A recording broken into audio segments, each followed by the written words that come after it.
Good evening दोस्तों। आज है 2 दिसंबर और आज हम लोग बिहार स्पेशल एडिटोरिया के अंतर्गत देखेंगे कला एवं संस्कृति।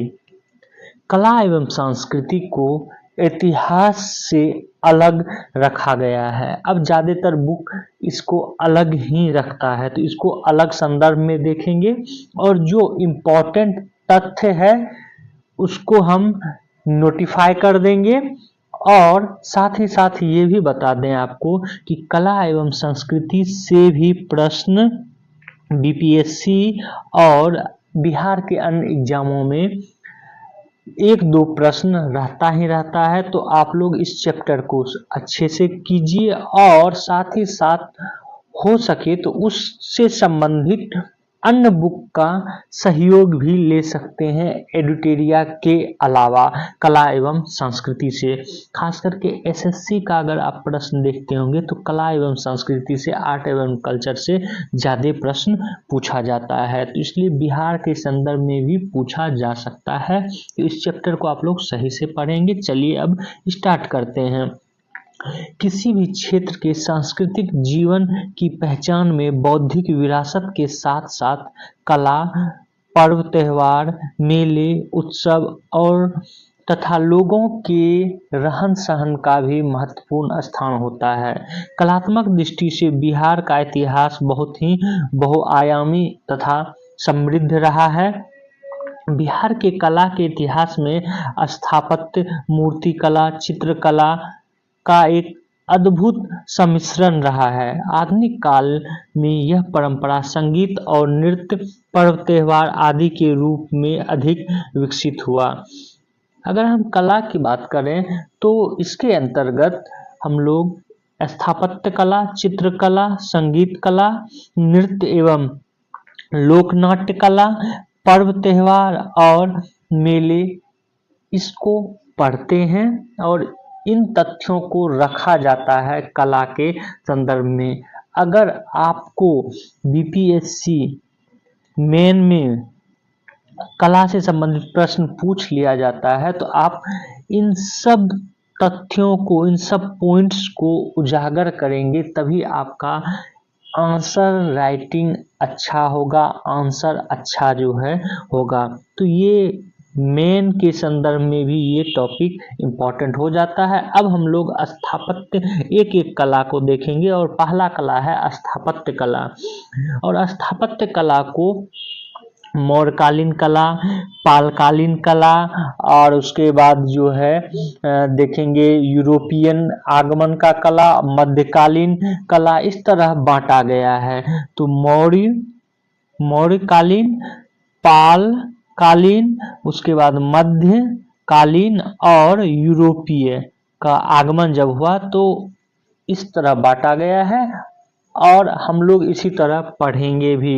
तो सबसे पहले मौर्य काल का कला देखते हैं। तो बिहार में कला परंपरा के स्थानीय प्रमाण मौर्य काल से प्राप्त होते हैं। मौर्य काल के दौरान बने राजप्रासाद, स्तंभ, स्तूप, गुफा स्थापत्य कला के प्रमुख रूप हैं। पटना के कुम्हरार से चंद्रगुप्त मौर्य के राजप्रासाद के अवशेष मिले हैं। यहाँ से एक विशाल कक्ष का अवशेष मिला है जिसमें 80 स्तंभ थे। ये गोलाकार स्तंभ एकास्म पत्थर के बने थे। संभवतः यह महल पत्थर के स्तंभ पर लकड़ी से निर्मित था और इससे संबंधित प्रश्न पूछा भी जा चुका है बीपीएससी में कि जो राजप्रासाद है यह राजप्रासाद किससे संबंधित है।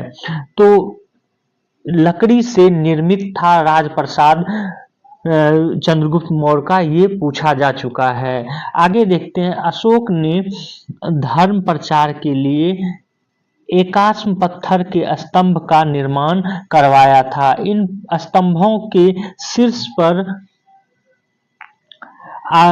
पर पशु की आकृति है जो कि उल्टे कमल के फूल की तरह है। वहीं पर देखें आगे, बिहार में ये स्तंभ लौरिया नंदनगढ़ जो कि पश्चिम चंपारण में है, लौरिया अरेराज यह पूर्वी चंपारण में है, रामपुरवा पूर्वी चंपारण में है और बसाड यह वैशाली में अवस्थित है। इससे संबंधित प्रश्न विभिन्न एग्जामों में पूछे गए हैं, तो आपको यहाँ पर याद रखना है कि कौन सा किस जगह पर है। जैसे लौरिया नंदनगढ़ पश्चिम चंपारण में है और लौरिया अरेराज पूर्वी चंपारण में, रामपुरवा ये पूर्वी चंपारण में, बसाड वैशाली में अवस्थित है। ये आपको अभी ही याद कर लेना है, इससे संबंधित प्रश्न जो है पूछे जाते हैं। आगे देखते हैं हम लोग, ये जो स्तंभ है, ये स्तंभ चुनार के घूसर बालू के पत्थर से निर्मित है। इन पर सुंदरता के लिए चमकीले पॉलिश का प्रयोग किया गया है और ये चमकीले पॉलिश का प्रयोग एक उन्नत स्थापत्य कला को इंगित करता है। और मौर्य काल में जितने भी बिहार के अलावा भी जितने भी स्तंभ मिले हैं उस पर नक्काशी की गई है या उस पर जो जीव जंतु बनाए जैसे बाघ का, बैल का, इन सबों पर आपको स्तंभ पर घूसर बालू से पत्थर निर्मित मिलेंगे ज्यादातर और चमकीले पॉलिश मिलेंगे। तो ये एक विशेषता है। ये प्रश्न आपको इस तरह से पूछा जा सकता है कि विशेषता क्या रही है मौर्य काल के कला स्थापत्य कला का, तो एक विशेषता चमकीले पॉलिश भी रही है। अगला है आजीविक संप्रदाय के अनुयायियों के लिए अशोक एवं उसके पुत्र दशरथ ने बराबर एवं नागार्जुनी की पहाड़ी में गुफाओं का निर्माण करवाया था। गुफाओं के भीतरी भाग पर चमकीली पॉलिश का उपयोग इसकी प्रमुख विशेषता थी। और बराबर की गुफा जो है ये जहानाबाद में है वर्तमान, कहीं कहीं आपको गया मिलता है लेकिन ज्यादातर अब आप लोग जहानाबाद ही याद रखेंगे इस गुफा के बारे में। आगे देखते हैं हम लोग, मौर्य काल के मूर्ति के अवशेष पटना एवं उसके आसपास से प्राप्त हुए हैं। पटना से यक्ष की 2 मूर्तियां प्राप्त हुई है। ये हल्के भूरे रंग के बालू के पत्थर से निर्मित है। वहीं पर पटना के लोहानीपुर से पुरुष के नग्न रूप की 2 मूर्तियां प्राप्त हुई हैं। संभवतः ये जैन तीर्थंकरों की मूर्ति है। इसका निर्माण जैन शैली में कायोत्सर्ग मुद्रा में हुआ है। और कायोत्सर्ग मुद्रा जो है ये जैनों की एक मुद्रा है, जैन तीर्थंकरों की एक मुद्रा है। तो आपको ये ध्यान में रखना है इस मुद्रा को भी कि ये किस धर्म से संबंधित है, तो जैन धर्म से। अगला है, पटना सिटी के दीदारगंज से एक स्त्री की मूर्ति मिली है जिसे यक्षी या स्त्री रत्न नाम दिया गया है। भूरे रंग के बालू पत्थर से बनी यह मूर्ति नारी के शारीरिक सौंदर्य को सूक्ष्म रूप से प्रदर्शित करती है। वहीं पर अब हम देखते हैं पालकालीन कला। पाल का के दौरान स्थापत्य एवं मूर्ति के कला के रूप में विकसित हुआ। उदंतीपुर एवं विक्रमशिला महाविहार पाल की स्थापत्य का प्रमुख उदाहरण है। इनका निर्माण ईंटों से किया गया है। आंगन के चारों ओर बरामदे के पीछे भिक्षुओं के निवास के लिए कमरे प्रमुख विशेषता है इसकी स्थापत्य का। गया में निर्मित विष्णुपद मंदिर पालकालीन मंदिर स्थापत्य का एक अत्यंत सुंदर उदाहरण प्रस्तुत करता है। पाल काल में मूर्ति कला में पत्थर एवं कांसे दोनों का प्रयोग हुआ है। कांसे की मूर्ति के प्रमुख चित्रकार धीमन और विठपाल थे। इन दोनों का नाम आपको याद रखना है। ये आपको जब मुख्य परीक्षा देंगे उसमें भी काम देगा। और साथ ही साथ ये जब भी कांसे से संबंधित मूर्ति का निर्माण की बात आएगी पाल काल में, तो इनके नामों का प्रयोग जरूर होगा, तो ये ध्यान में रखना है। आगे देखते हैं, ये पाल शासक धर्मपाल एवं देवपाल के समकालीन थे। धीमन और बिठपाल। कांसे से बनी ये मूर्तियां सांचे में ढली थी। इसके अनेक नमूने नालंदा और कुकरीहार गया से प्राप्त हुए हैं। पाल काल के पत्थरों की मूर्तियां काले बैसाल्ट पत्थर की बनी हुई हैं। ये पत्थर मुंगेर के पहाड़ियों से प्राप्त किए गए थे। इन मूर्तियों पर बौद्ध एवं हिंदू धर्म का विशेष प्रभाव देखने को मिलता है। आगे है मध्यकालीन स्थापत्य। मध्यकालीन स्थापत्य की बात करें तो सबसे पहले तुर्क कला का स्थापत्य आता है और इसकी इमारत हमको बिहार शरीफ स्थित मलिक इब्राहिम या मलिक बयां के मकबरे में देखने को मिलता है। इसका निर्माण 1353 ईस्वी में हुआ था। इस पर तुगलक शैली का प्रभाव था या प्रभाव है।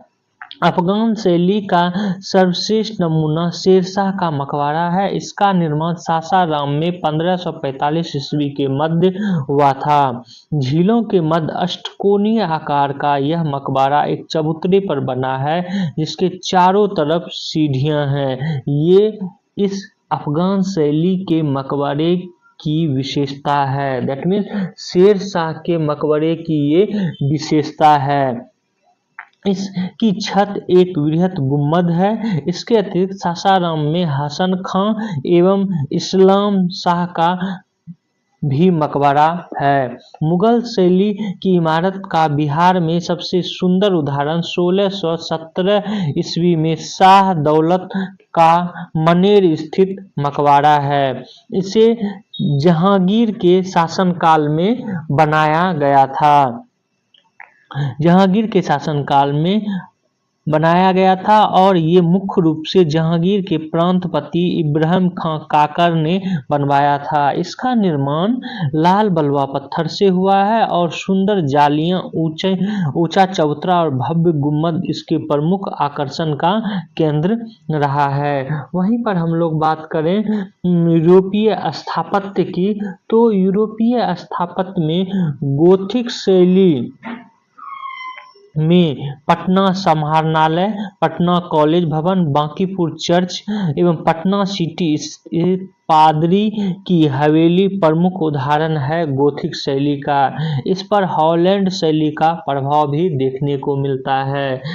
अगर नवीन यूरोपीय शैली की बात करें तो नवीन यूरोपीय शैली में अभी पटना का राजभवन, पटना सचिवालय और उच्च न्यायालय का निर्माण कराया गया। गोलघर यूरोपीय निर्माण कला के गुम्बद कला का जो है एक अच्छा प्रस्तुति है, एक अच्छा नमूना है गोलघर। गोलघर की निर्माण की बात करें तो इसका निर्माण 1786 ईस्वी में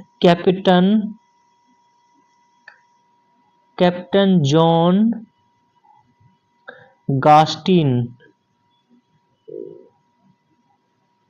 गॉस्टिन द्वारा किया गया था। कैप्टन जॉन गॉस्टिन इनके द्वारा करवाया गया था। ये भी आपको ध्यान में रखना है। और ये एक अनाज फैक्ट्री थी और इसमें एक म्यूजिकल फाउंटेन लेजर का निर्माण करवाया गया इसी कैंपस में 2013 में। ये भी आपको ध्यान में रखना चाहिए। आगे है हिंदी इस्लामी शैली में पटना संग्रहालय और सुल्तान पैलेस का निर्माण कराया गया। आगे हम लोग देखते हैं चित्रकला। चित्रकला की बात करें तो बिहार में, हाँ ये भी आपको बता दें कि मौर्य कला और मध्यकालीन कला, पालकालीन कला, जितना भी हम लोग कला अभी स्थापत्य कला देखे हैं ये सारे के सारे बिहार के संदर्भ में है। मौर्य कला जब हम भारतीय इतिहास में देखेंगे तो वो डिफरेंट हो जाएगा। हालांकि कला की शैली मिलती जुलती रहेगी लेकिन क्षेत्र ये अलग हो जाएगा। तो आप ये भी ध्यान में रखेंगे, सिर्फ हम लोग बिहार के संदर्भ में अभी देख रहे हैं। तो चलिए चित्रकला को हम लोग देखते हैं। चित्रकला के अंतर्गत अगर बात करें तो बिहार में पटना कलम, मधुबनी पेंटिंग्स, उसके बाद पाल चित्रकला हालांकि इसके अंतर्गत नहीं आता है। मधुबनी के बाद आपको देखने को मिलेगा मंजूषा, जो कि भागलपुर क्षेत्र में था। तो ये सब चित्रकला की शैली आपको देखने को मिलेगी। तो चलिए सबसे पहले हम लोग पटना कलम देख लेते हैं। पटना कलम 18वीं शताब्दी में पटना में मुगल शैली, ब्रिटिश शैली और स्थानीय कला शैली के सम्मिश्रण से एक नवीन चित्रकला शैली का उद्भव हुआ, जिसे पटना कलम शैली का नाम दिया गया। इस कला शैली का प्रमुख विशेषता लघु चित्रों का निर्माण था। इसका निर्माण कागज तथा हाथी दांत पर किया जाता था। इसमें मुगलों की भव्यता की जगह सामान्य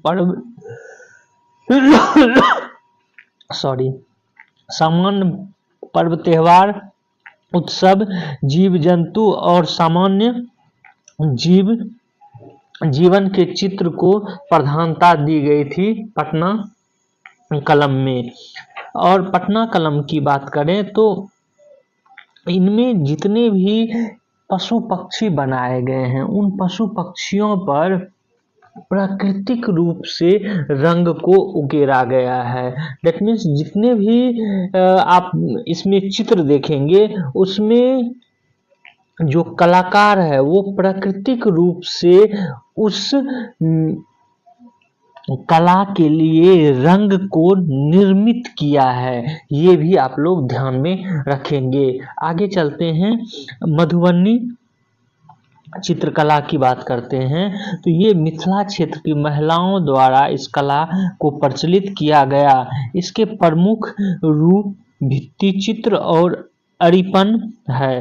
प्राकृतिक रंगों पर निर्भर इस चित्रकला में धार्मिक एवं वनस्पति चित्रों की प्रधानता है। यह बिहार की प्रमुख प्रचलित चित्रकला है। और मधुबनी चित्रकला बिहार मेन में भी पूछा जाता है। ये तो बहुत ही कम में पीटी के संदर्भ में आपको हम बताए। मेन में मधुबनी चित्रकला के बारे में आपको करीब 2 से 3 पेज में पढ़ना होता है और इसको डिटेल्स में लिखना भी पड़ता है, तो वो मेन में देखा जाएगा। अब चलते हैं हम लोग मुख्य परीक्षा के समय। आगे देखते हैं मंजूषा चित्रकला। मंजूषा चित्रकला यह बिहार के भागलपुर एवं उसके आसपास अंग प्रदेश में प्रचलित है। यह स्थानीय लोक कला है जिसमें लोक गाथा को चित्र द्वारा प्रस्तुत किया गया है। इसमें कहानी को क्रमिक एवं श्रृंखलाबद्ध रूप से चित्रित किया जाता है। यह कला बहुल विषहरी की लोक कथा पर आधारित है, ये भी ध्यान में रखेंगे। और हमको ऐसा प्रतीत होता है कि ये इस बार बीपीएससी के एग्जाम में पूछा जा सकता है, इम्पोर्टेंट है, तो आप लोग जरूर इसको ध्यान में रखेंगे। आगे देखते हैं थंका चित्रकला। यह गौतम बुद्ध के जीवन और उनकी शिक्षाओं से संबंधित चित्रकला है। और ये थंका चित्रकला को थंका तिब्बत से जो है ये आया हुआ चित्रकला है। और थंका तिब्बत भाषा शब्द में इसका अर्थ होता है जिसे लपेटा जा सके, थंका का अर्थ होता है। तो थंका चित्रकला मुख्य रूप से तिब्बती लोग जो बिहार में आए थे उन्होंने ही इसको प्रचलित किया। थंका चित्रकला भारतीय तिब्बती संस्कृति का सम्मिश्रण शैली है। वहीं जादो पाटिया चित्रकला की बात करें तो यह संथाल जनजाति क्षेत्र के रीति रिवाजों, धार्मिक मान्यताओं पर आधारित चित्रकला शैली है। जनजातियों द्वारा कपड़े या कागज पर जादू पाटिया चित्रकला की जाती है, ये भी आपको ध्यान में रखना है। अब हम लोग देखेंगे संगीत कला।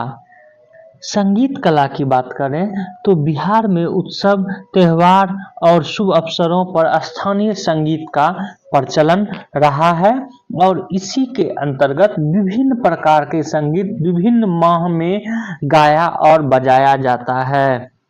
जैसे चैत माह में गाया जाने वाला लोकगीत है, वहीं फागुन माह में होली के अवसर पर गाया जाने वाला लोकगीत है। कजरी यह सावन के समय युवक युवतियों के द्वारा गाया जाने वाला लोकगीत है। तो इसको आप जरूर याद रखेंगे, यह इम्पोर्टेंट है और पूछा भी गया है। 12 मासा यह इसमें वर्ष के प्रत्येक माह की विशेषताओं की गीत द्वारा वर्णन किया जाता है।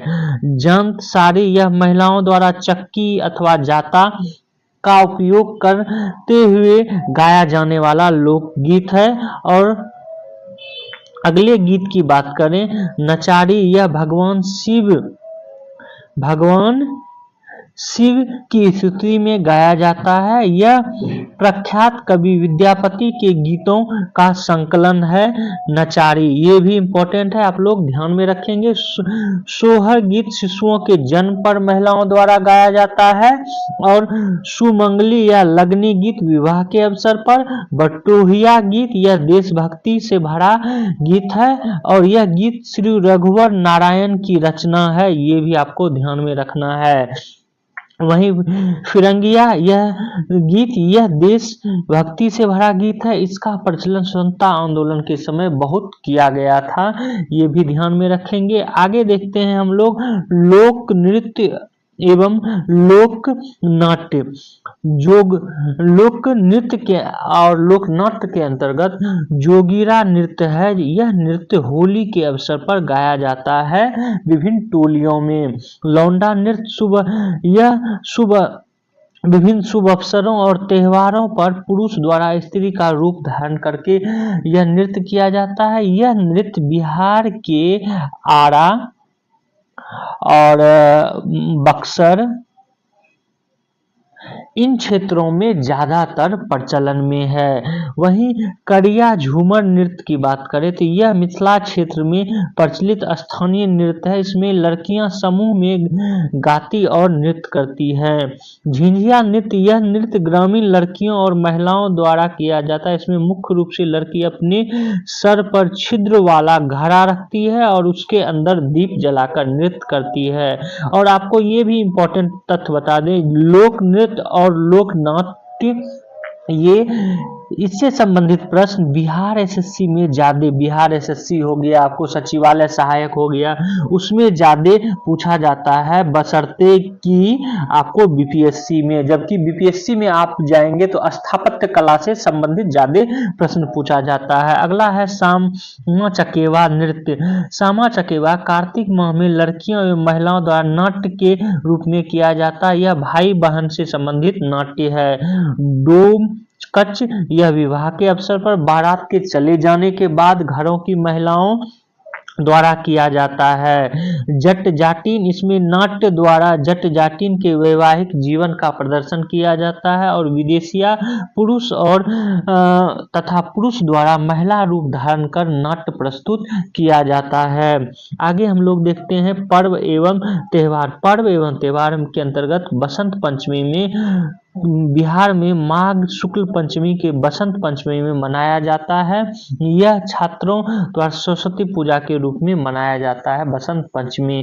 रामनवमी भगवान राम के जन्म उत्सव पर चैत्र माह में शुक्ल पक्ष के नवमी को रामनवमी मनाया जाता है और रामायण का पाठ किया जाता है और झांकी निकाली जाती है। ये किस माह में, हिंदी के किस माह में किया जाता है, ये आप लोग जरूर ध्यान में रखेंगे। इस तरह का प्रश्न आप देखेंगे कि बिहार एसआई में पूछा भी गया है। होली फागुन माह की पूर्णिमा को यह त्योहार धूमधाम से मनाया जाता है। शिवरात्रि में भगवान शिव और माता पार्वती के विवाह के अवसर पर। रक्षाबंधन श्रावण मास में। तीज जो है व्रत सुहागिन महिलाओं द्वारा पति के लंबी उम्र के लिए। जन्माष्टमी ये भाद्र मास के अष्टमी को मनाया जाता है, ये ध्यान में रखेंगे। विजयादशमी अश्विनी माह के दशमी तिथि को बुराई पर अच्छाई के जीत में मनाया जाता है। वहीं दीपावली कार्तिक माह के अमावस्या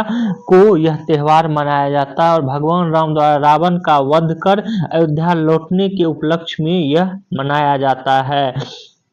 आगे देखते हैं गोवर्धन पूजा। ये दीपावली के अवसर पर मनाया जाता है और घर में गाय बैल आदि पशुओं की पूजा की जाती है। छठ पूजा यह बिहार का सबसे प्रमुख त्योहार है, ये पूछा भी गया है। ये कार्तिक मास की 5वीं और 6ठी तिथि को यह त्योहार मनाया जाता है। इस अवसर पर व्रत उपवास होकर सूर्य एवं जल की पूजा की जाती है। ये किस मास में मनाया जाता है हिंदी के, ये जरूर आप लोग याद रखेंगे। ये संभावना है कि अब किसी न किसी एग्जाम में पूछ लिया जाएगा। वहीं गुरु गोविंद सिंह जयंती की बात करें तो सिखों के 10वें गुरु गोविंद सिंह के जन्म दिवस पर शोभा यात्रा निकालकर इसे मनाया जाता है। महावीर जयंती जैन धर्म के 24वें तीर्थंकर महावीर स्वामी के जन्म के अवसर पर चैत्र माह में मनाया जाता है। बुद्ध जयंती वैशाख पूर्णिमा को भगवान बुद्ध के जन्म के अवसर पर बुद्ध जयंती मनाई जाती है, ये भी आपको ध्यान में रखना है। आगे हम लोग देखते हैं कुछ महत्वपूर्ण मेला।